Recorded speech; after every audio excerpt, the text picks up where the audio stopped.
नमस्कार। तेज हरियाणा पर एक बड़ी अपडेट है। दरअसल हरियाणा में करीब 10,500 कर्मचारियों के लिए एक बड़ी राहत भरी खबर सामने आई है। Punjab and Haryana high court ने एक अहम फैसला सुनाते हुए ये बड़ी राहत दी है। आपको पूरी जानकारी दूंगा, लेकिन उससे पहले अपील है, अगर आपने तेज हरियाणा को फेसबुक पर फॉलो नहीं किया तो प्लीज अभी से हमारे पेज को फॉलो जरूर कर दें और यूट्यूब पर तेज हरियाणा को सब्सक्राइब करें। इंस्टाग्राम पर भी आप हमें फॉलो जरूर करें। अहम फैसला सुनाते हुए सामाजिक आर्थिक अंकों के आधार पर नौकरी पाने वाले कर्मचारियों को फिलहाल राहत दे दी गई है।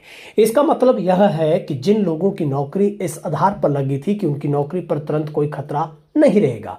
आसान भाषा में समझे तो भर्ती प्रक्रिया में कुछ अभ्यर्थियों को उनके सामाजिक आर्थिक हालात के आधार पर अतिरिक्त अंक दिए गए थे। इसी को लेकर विवाद चल रहा था। मामला कोर्ट तक पहुंच गया। अब हाई कोर्ट ने इस पर सुनवाई करते हुए इन कर्मचारियों को राहत दे दी, जिससे उन्हें नौकरी जारी रखने का मौका मिल गया है।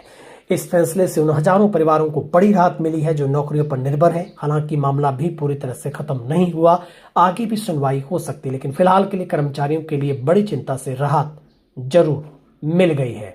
तो ये एक बड़ी खबर, जहां पर हाईकोर्ट ने बड़ी राहत दे दी है। हरियाणा की 10,500 कर्मचारियों की नौकरी सुरक्षित रहेगी।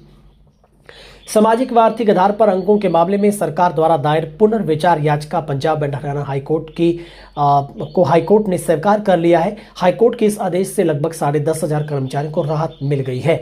नौकरी पर कोर्ट के आदेश के बाद तलवार लटक गई थी। हाईकोर्ट ने पूर्व आदेश में ग्रुप सी व डी के करीब 53,000 पदों के लिए आयोजित परीक्षा के परिणाम को रद्द करने में सामाजिक आर्थिक आधार पर मिलने वाले 5 अंकों का लाभ दिए बिना सीईटी के आधार पर नए सिरे से मेरिट सूची तैयार करने के आदेश दिए थे।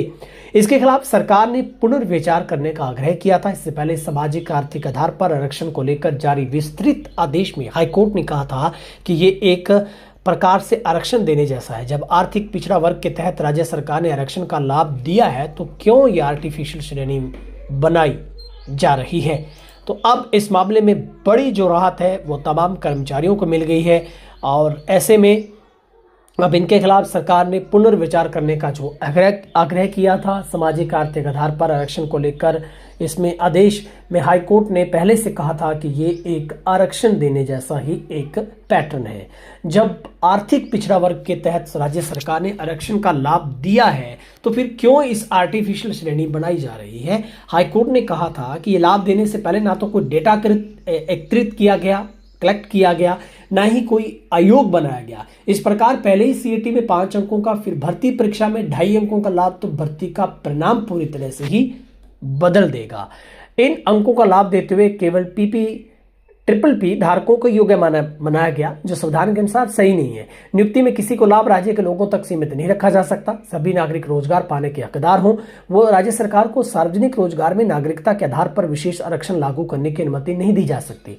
हाईकोर्ट ने सभी पदों के लिए नए सिरे से आवेदन मांगने, 6 माह के भीतर भर्ती पूरी करने का आदेश दिया था। हाईकोर्ट के आदेश से नियुक्ति पा चुके 23,000 कर्मचारियों को नए सिरे से आयोजित होने वाली भर्ती पूरी होने तक सेवा में बनाए रखने का आदेश दिया गया था।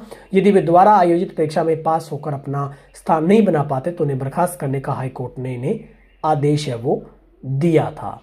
तो ये बड़ी अपडेट है, जहां पर करीब 10,500 कर्मचारियों की नौकरी सुरक्षित हो गई है। हाईकोर्ट ने सामाजिक आर्थिक अंकों पर फिलहाल बड़ी राहत दी है। इस मसले पर आपकी क्या राय है, आप भी कमेंट करके अपनी राय जरूर साझा करिएगा।